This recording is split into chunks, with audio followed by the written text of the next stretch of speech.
Welcome to another edition of the Guyana Learning Channel's News in Capsule for Monday, January 31, 2022. Our headlines tonight are: 1.3 billion injected to advance culture arts in 2022, and government to build over 1,000 homes using local wood. In the world of sports, England to play women's test against South Africa. Regionally, St. Vincent and the Grenadines to host Carnival. And on the international scene, US bans telecom giant China Unicom. With the details, I am Dunelly Singh. Guyana will soon see a significant boost in its culture and arts sector as the PPPC government has budgeted some 1.3 billion to further advance a harmonious and productive society. His Excellency Dr. Mohammed Irfan Ali has stated the development of culture requires a bottom-up approach of community engagement. The head of state said, too, that the government is committed to building a more inclusive society in which diversity is celebrated and citizens coexist in harmony. In 2021, over 200 artists benefit from 16 virtual events, including the One Guyana concert, as well as the Guyana Talent Search, which were aimed at developing and showcasing Guyanese creative prowess. To this end, a total of 157.7 million is allocated for the hosting of these events, with Guyana Cultural Festival being added this year. Another 7.5 million was budgeted for the observance of the National Trust's 50th anniversary.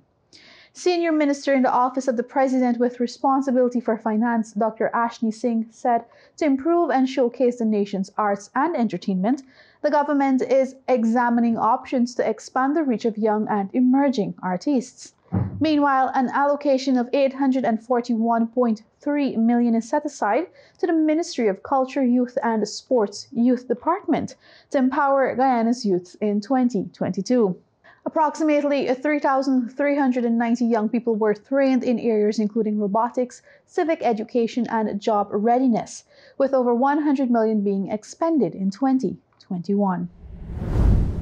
The government will be constructing 1,000 houses utilizing 100% local wood as part of its efforts to provide affordable homes to Guyanese. This was announced by His Excellency Dr. Mohammed Irfan Ali on Sunday via his Facebook page. He said the project forms part of the value added to the government's housing program. Under the Construction of Homes initiative, the Ministry of Housing and Water's Central Housing and Planning Authority is constructing a total of 352 bedroom elevated homes in Clemens Lodge, Greater Georgetown, 102 bedroom flat units in Prospect, East Bank Demerara, 102 bedroom flat units in Williamsburg Region 6, and 42 bedroom elevated units in Amelia's Ward, Linden, Region 10. Another 200 two-story and flat units are being constructed at Providence, East Bank Demerara, and 150 more in Prospect. So far, 100 units have been completed in Providence. Additionally, under the Core Home Supportive Initiative, 25 homes were constructed in Parfait Harmony, West Bank Demerara, Region 3, while another 25 are under construction in Sophia, Georgetown. These homes target low-income and vulnerable families who are only required to make a contribution of $100,000 towards the homes. This year, 12.4 billion has been allocated for continued infrastructural development works in housing schemes, including the upgrading of 45.5 kilometers of road in 31 existing housing areas across Region 1, 2, 3, 4, 5, 6, 9, and 10. These stories were extracted from the Department of Public Information. And now, in the world of sports. England are set to host a women's test against South Africa in the summer. The test, South Africa's first since 2014, is expected to be agreed as part of the 2022 tour for the Proteas. It comes amid widespread calls for an increased number of women's tests, with none currently scheduled after Sunday's dramatic Ashes finale in Canberra. England and Australia hosted India last year, but women's tests have otherwise only been played during multi-format Ashes series in recent years. This year's one-off Ashes test ended in a thrilling draw at the Manuka Oval, with England number 11 Kate Cross surviving the final over. England had earlier looked to be cruising in a record chase of 257 in 48 overs, but collapsed in the last 10 overs to the point they had to turn their attention to avoiding defeat. England's 2020 home women's fixtures have yet to be finalised, but could be confirmed by mid-February. The South Africa test, first reported last June, will be played in addition to 2020 and one-day international matches. This piece was extracted from the BBC. And now for news in the region.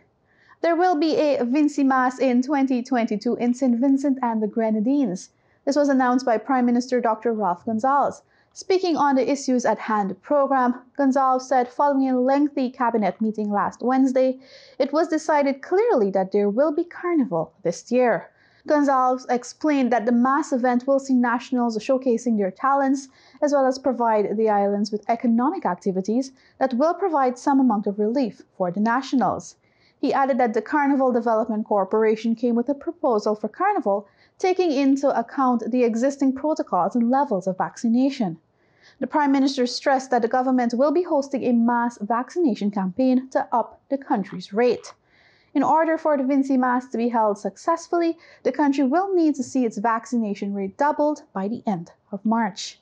This piece was extracted from Loop News Caribbean. And now on the international scene. China Unicom has become the latest Chinese telecoms giant to be banned from the US over significant national security and espionage concerns. The Federal Communications Commission FCC said it had voted unanimously to revoke authorization for the company's American unit to operate in the US. The firm must stop providing telecom service in America within 60 days. The announcement comes after larger rival China Telecom had its license to operate in the US revoked in October. FCC Chairwoman Jessica Rosen-Worcel said there has been mounting evidence, and with it, a growing concern that Chinese state-owned carriers pose a real threat to the security of our telecommunications network.